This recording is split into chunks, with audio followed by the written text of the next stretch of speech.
another motherfucking video back in this motherfucker. Get the fuck out of here.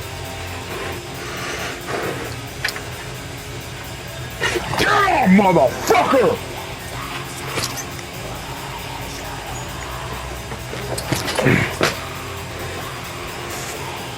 You fucking son of a fucking bitch. All right, get your fucking ass out of here. Gonna fuck up my shit. All right, here we go. So part 3 of this fucking series, heavy metal, horror, whatever the fuck you want to call it.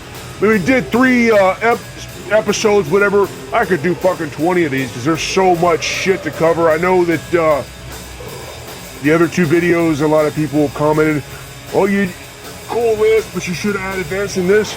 Yeah, I know. There's a fucking lot of shit that still could have been added. I mean, tons of it. I just picked certain things, just like on today. We're going to talk about the 80s, the Satanic Panic, and how all that shit started, and then some of the movies that incorporate heavy metal and whatnot. And this is a short list.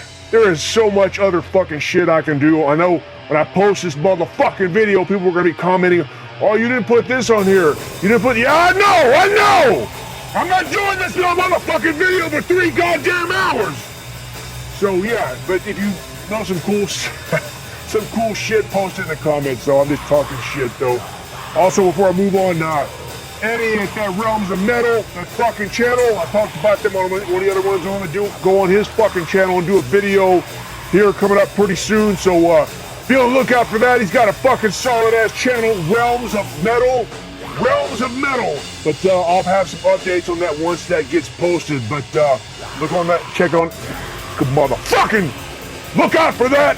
And check out his channel, Realms of Motherfucking Metal. So yeah, here we go. Part 3, the motherfucking 80s. If you lived through that shit, you remember that, man. Satanic Panic, it was all over the news and shit, talk shows, like it was some scary shit that was overtaking the whole fucking country. And just like typical fucking brainwashing shit, as the media still does today, they'll grab something of a small crime. It's a very minuscule thing that happened and make it sound like it's a fucking infatuated everywhere. It's just being run amok everywhere.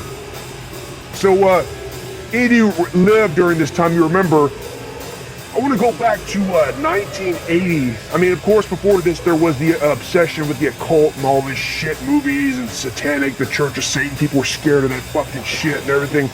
But one of the things that really started this is 1980. There was a book called Michelle Remembers. So, and what this book was, it was written by Lawrence Pastor, some psychologist or some fucking idiot. And it was about his patient, Michelle Smith, and then this, how it was involved in ritualistic abuse and sexual abuse and all this shit and satanic rituals. And it became a pretty popular book, and it started, that's what kind of got the ball rolling, and all these fucking parents and shit freaking out about heavy metal and all this stuff, how it's fucking killing people. It's fucking crazy though. And over time, all these allegations of all this shit, this global conspiracy and all this shit, it's all came out being bullshit. It's just a fucking book trying to sell copies. That's all it was, but it worked. And even in, I remember watching this too, 1988 on NBC. Geraldo had that fucking special show with satanic, well, it was something about satanic conspiracies and all this shit. It was like a 2-hour episode. It was fucking hilarious because they had a bunch of interviews with a bunch of fucking morons and talking about these ritualistic murders and killing animals and shit. I mean, yeah, it happened, but it wasn't like it was mass happening everywhere. It was just a few fucking morons that did some shit like that. Some fucking idiot that killed an animal was a fucking pussy for doing that, but the people they even interviewed on, they were fucking morons. But it was comical though. They had showed clips of talk about Venom and King Diamond. They showed clips of King Diamond, a small little interview with him. Wasp, Ozzy Osbourne was on there, and he was trying to sound like he was self-righteous, and he wasn't. He was the good guy, and he wasn't into all this shit. It's fucking pretty comical. But you should go look at it. It's up on YouTube. It's worth watching for a comic relief. That's for fucking sure. I remember even back then, my fucking mom was all freaked out about that shit, like it was going crazy and stuff. I remember by my house, there was a bunch of skinned raccoons or something when I was a kid. So obviously some hunter caught them. I can't remember what it was. They were all skinned and thrown in the water. And people in the whole neighborhood were freaking out, thinking a satanic cult sacrificed that shit and threw them in the water. Fucking stupid. Seems so fucking moronic now. But let's go ahead and talk about some of these movies that influenced me. So some of these movies are better than others, and I'm mostly picking some of these ones from me as a child. I saw these movies when I was a kid, when they were somewhat new. So I know there's probably better stuff, but I just want to talk about stuff that had an impact on me. So first, I want to talk about 1982, The Incubus. You heard that shit? Seen that fucking movie? John Cassavetes, he was a classic actor. He was on Dirty Dozen and Rosemary's Baby as well. So this was an interesting fucking movie, Incubus. It was about this demon going around and fucking raping women, and its semen was blood. So it had a pretty sickening backstory to it, and the occult and fucking demons and shit. But the reason it's on this list is because there's a scene where the girl goes into a theater, which I saw this as a kid. So I didn't see it at the theater, but I saw it on Showtime or HBO when it was first debuting on HBO or whatever, like it was a new movie. And so I was a kid, so I saw it came out in 82, so I probably saw it in 83. But the scene where this girl goes into a movie theater, my dumbass as a kid, I thought it was an actual concert. You walk in there and see a concert playing on theater, which is Samson, Bruce Dickinson's band before Iron Maiden. And at the time, I didn't know who fucking Samson was. I didn't know what the fuck Iron Maiden was in 1983 either. I was a little kid. But I mean, I thought that was cool shit, man. It showed the band playing and that fucking drummer with a fucking mask and a mohawk looking shit playing. I thought that was real cool. And then the bitch goes into the bathroom and gets raped in there by this demon, and they keep going back and forth showing clips of Samson playing on the screen. It's pretty interesting too. Samson's a good band. They put out some pretty good fucking albums, but the stuff they were showing on there is from a little short film at the time. I didn't know what it was, but called Biceps of Steel. It's like a short 15-minute little clip of Samson playing. It shows the background of a roadie fighting people and a bunch of shit, him walking around flexing and making out with fucking chicks and shit like that. But it's clips of that. They show, as far as Samson, they show clips of the song Vice Versa and Hard Times, which it's on the Head Out, what the fuck was it called? Head On album by Samson. Pretty good fucking new wave of British heavy metal, or what these fucking new fuckers call it, new album. Well, I say new wave of British heavy fucking metal. I don't give a fuck. So yeah, it was cool seeing the whole thing is John Cassavetes. They're trying to find out who the killer is, whatever, and showing rapes. And then they don't show the demon until the end, which a lot of that shit was. But it's a pretty good fucking movie. If you haven't seen it, go check it out. It used to be on Shudder. I don't think it's on there anymore. But look the motherfucker up. Incubus 1982. Okay, next up, we're going to talk about fucking Phantom of Paradise, 1974. This is not exactly a pure fucking heavy metal movie, but it's music and it's to do with the occult and whatnot. It's actually in the 70s, it's not 80s, but fuck it! I wanted to put it on there anyway because it had a profound effect on me as a kid. It was like a rock musical comedy kind of shit. Kind of in the same, they were trying to do the same play like Rocky Horror Picture Show or some shit. It has the same feel to it. It was made by Brian De Palma, or directed by Brian De Palma. Paul Williams plays as the devil on there, and he was a well-known songwriter, you know, composing songs, a lot of hit songs, whatever. But for me, I fucking knew his ass from seeing him on the Muppet Show, and also playing a sawed-off orangutan motherfucker on Battle for the Planet of the Apes. But he plays his Swan, or also known as the Devil. Jessica Harper is also on here. You may recognize she was on Suspiria, classic Dario Argento Italian horror movie. And if you haven't seen that motherfucker, you need to check that shit out. Aesthetics out the ass, atmosphere, colors. Look at that motherfucker. And also Garrett Graham is on here too, plays his motherfucker. he's a musician. It's fucking stupid, but he's been on a lot of absurd movies, and I'll be talking about him here shortly in another movie as well. But I also have the soundtrack here for this on fucking vinyl. It's not that this is really all that good, but I just had to have it because it's a cool relic of my childhood.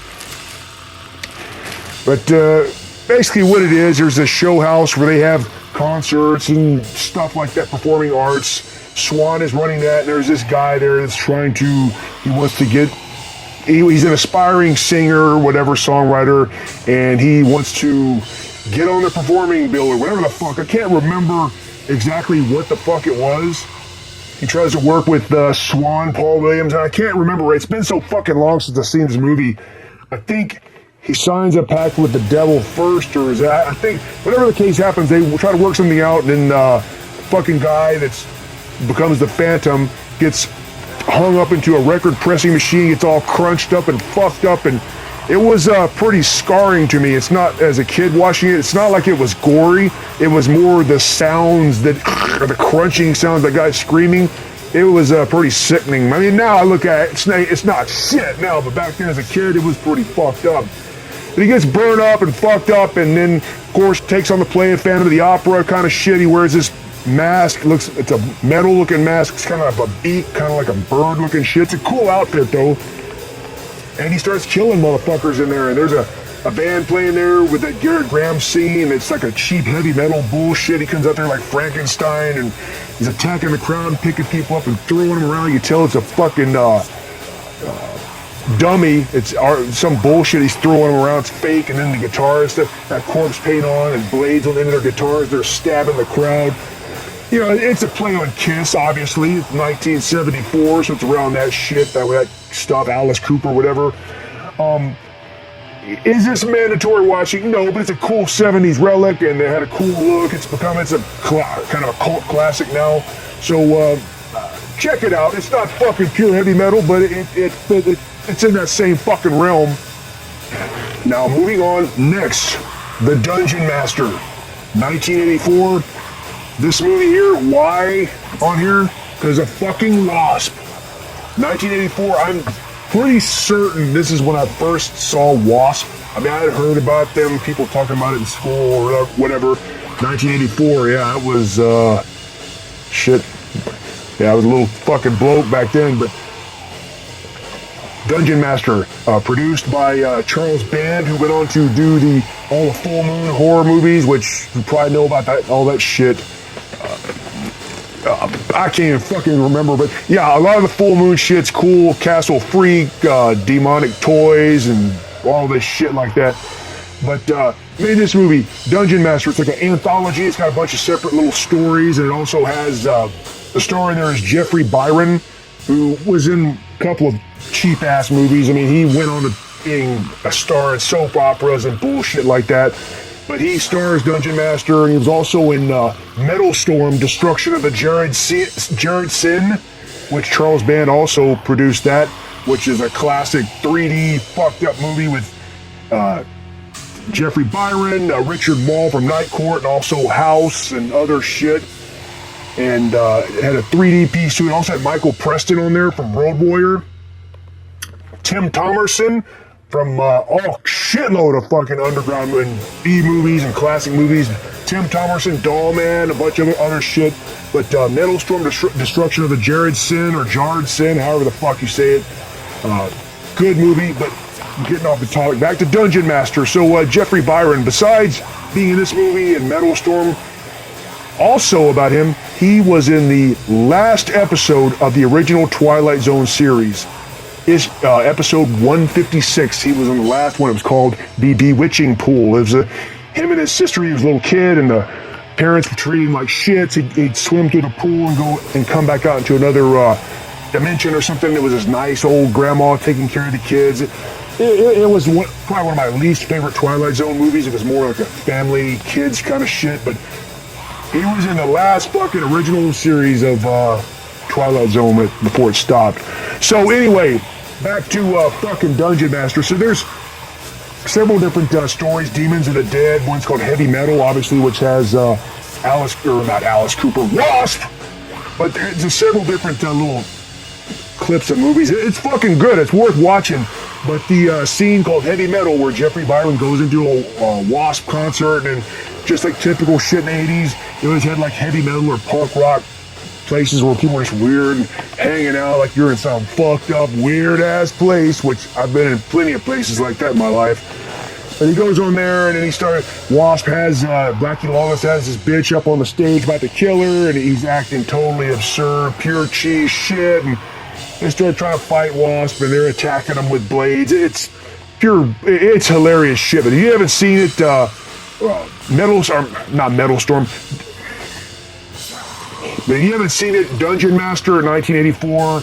Richard Mall is also on here as well. He was on Metal Storm, big, tall, ball-headed fuck. He's on here. But good shit. Check the motherfucker out. And we're still talking about Wasp. Also, a couple of years later, Wasp was on the movie called Terror Vision, 1986. I remember back then I was like, oh shit, that's a fucking Wasp on there. I knew who they were at this time. So, another absurd Charles Band movie. So I guess he fucking loved Wasp and crazy shit. But yeah, this movie, it's based on a satellite dish, which back in the 80s, if someone had one of those big, huge satellite dishes in their backyard, oh fuck, man, that's cool as shit. Like, they're big time. You can watch all kinds of shit. So it was kind of a really cool thing back then. So these fuckers get a big-ass satellite dish, and somehow gets fucked up and gets a signal from space, and ends up bringing some big fucking monster through the screen and starts killing everybody in the house. And it's like a comedy. But it's funny that kid's girlfriend brings her boyfriend over. He's some fucking dumbass metalhead guy. Yeah, bro. He's like fucking Bill and Ted way before Bill and Ted's Adventure even happened. He has a Wasp shirt on and keeps on. It's fucking funny. And then they're turning the channel and Wasp is on TV on the channel. The fucking little bitch. Oh, I love this song. It's fucking absurd shit. But yeah, Terror Vision, 1986, motherfucker. Now we're going to 1988. Hack-O-Lantern. Now this is some fucking B-grade shit, maybe even Z-grade, but it's fucking hilarious. Hilarious shit. Got satanic cults in here and all this shit. But the cheap-ass slasher movie, but the funniest thing is this fucking nutcase that's on there. He's just pissed off at the world. He sits down, passes out, listening to his Walkman, starts listening to heavy metal, and then they have this whole scene where he's in a fucking metal video and he's playing guitar, and the Devil's Son by D.C. LaCroix, which I don't even know what the fuck they did after this. I don't know shit about it. I just know it from this movie, but it's just fucking hilarious. I mean, it's everything you need. Fucking heavy metal, a Halloween party, sex in the graveyard. They're fucking on top of grave, dead bodies, weightlifting in the basement. Fucking absurd. Stripping, a satanic killer, knives killing it. So, Hack-O-Lantern, 1988. I'm not going to sit here and go over the whole fucking plot, but you need to go fucking look that goddamn shit up. Alright, so lastly, of course, you're going to say, oh, what about this? What about Hard Rock Zombies? I talked about them before. What about Nightmare on Elm Street Part 3? Yeah, fucking docking, but I'm not talking about that. Black Roses, Rocktober Blood. What about The Fucking Gate? Yeah, there's many more. And maybe I'll talk about some more of that shit, but we're just going to finish it off here. Trick or Treat, which I think unanimously everybody that's into fucking metal has seen this, at least people that know the shit. Trick or Treat, 1986. Great movie. I still watch this movie once a year, all the time. And ironically, when this came out, we didn't see it at the theater. I remember when it came out, seeing the trailer for it. It looked cool, but we didn't go to the theater. But then once it was released as a brand new release on VHS or whatever, through fucking Real Club, back when they had, before Blockbuster and all that shit, it was independent mom and pop places. We rented it. My dad actually rented this motherfucker. Watched it, thought it was cool. I showed that kid in his room and all fucking metal posters and cool shit. Kiss and Anthrax, Judas Priest, Raven. Cool shit, man. Then showed his mom looking through his records, and there was some cool shit in there. I mean, it was Megadeth, Possessed, I think Exciter was in there too. I can't remember it. Very cool setup. Everybody probably had a room back then, back in the fucking 80s. It's also had Gene Simmons on there as well, who plays like a radio DJ, kind of like in the vein of like Wolfman Jack. He has that kind of same persona, which actually I liked his character on there. It was not too much on there, but you know, his scenes were, it was pretty cool. And Ozzy Osbourne was on there too as a fucking preacher of all things. Everybody probably knows the plot. Fucking singer of this fucking band, Sammy Kerr, dies in a fire and he comes back to life as a demon, and this kid gets the fucking record that he gets from Gene Simmons, it's a limited release of the new single or some shit. He starts playing it backwards.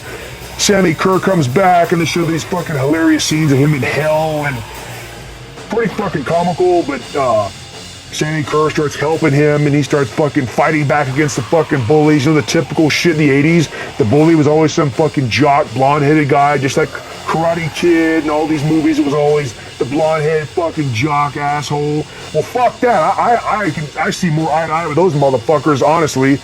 Because when I was in high school, I wasn't no fucking nerd like this fucking ragman guy who was getting beat up in high school all the time and shit. No, I fucking fuck people up myself. But anyway, the movie was good though. I mean, kid played that tape, he gets in contact with Sammy Kerr's demonic entity and they start doing some shit. Go watch the fucking movie. It's got a cool soundtrack, Fast Way, you know, Fast Eddie Clark from Motorhead. And I know you talk to people now and thinking, well, there could have been a better band than Fast Way on there. It could have been heavier. Yeah, it could have been, but I don't know. I've seen the movie so many times and heard the Fast Way soundtrack to it that I just can't imagine it being anything other than that. To me, now it fits perfectly, and I do like Fast Way. I should have grabbed it. I have the soundtrack, the CD. Oh, fucking Sarazawa, the ugly one from Mordant, Rhed, the guitarist, he has the fucking vinyl. I wish I had that shit. The original one, not some repress. I don't know if it's been repressed or not, but the original one. It's a good soundtrack, Fast Way, and I know they said that originally they had Blackie Lawless was supposed to play Sammy Kerr, which you'd think that would be a better fit, but looking back on it, I kind of like what they did. Tony Fields, who's the guy who played as Sammy Kerr, I think he did pretty good. And plus, before I get to that, Blackie Lawless, like the aforementioned I talked about, he was on Terror Vision and Dungeon Master. He seemed very cheeseball on there, it just seemed absurd, and I think that it would have kind of changed the whole feeling of this movie had he been on there. Maybe not, I don't know. But the guy that played as Sammy Kerr is Tony Fields, who is no fucking heavy metal guy at all. He's a fucking dancer. He used to be a dancer on Solid Gold dance show, and he was in Michael Jackson dance videos and stuff, so he's definitely not a fucking heavy metal guy. But see, if Blackie Lawless played this scene, you wouldn't have seen all these badass spinning dance moves on stage. Tony Fields, motherfucker. But yeah, that guy was a dancer, and apparently, what was it, 1990 or something, he fucking died from AIDS or some shit, so Sammy Kerr is dead, but he played it pretty fucking good. So, and I know that Trick or Treat, at the time back then, we had it recorded on a bootleg. We made a dub, an illegal dub of it on a VHS tape, but I bought the Bare Bones DVD that came out with a shitty-ass cover with Ozzy Osbourne and Gene Simmons on the cover, like they're the main people. Fucking ruined it with that shitty-ass cover instead of using the original great art that's on the original. But I think it's been reissued, too, with some bonus things, too. I've been trying to find it, which I'd like to see, because I think something, a European version or German version or something has extras and stuff, which I'd like to see, which I don't have it. Maybe I'm fucking out of the loop and don't know what the fuck is going on, but need to get that. So anyway, that concludes the fucking heavy metal Halloween motherfucking deal. But yeah, there'll be more goddamn horror shit, because it's been a good response. People have been liking this, and plus, anybody that's into fucking black metal and shit usually likes horror movies too. I mean, there are some exceptions. I know some of you motherfuckers that I know, but for the most part, goes hand in hand. So anyway, the fuck you think? But more goddamn shit's coming up in this motherfucker. Anyway, none of this motherfucking shit. Merry Christmas, you goddamn cocksuckers!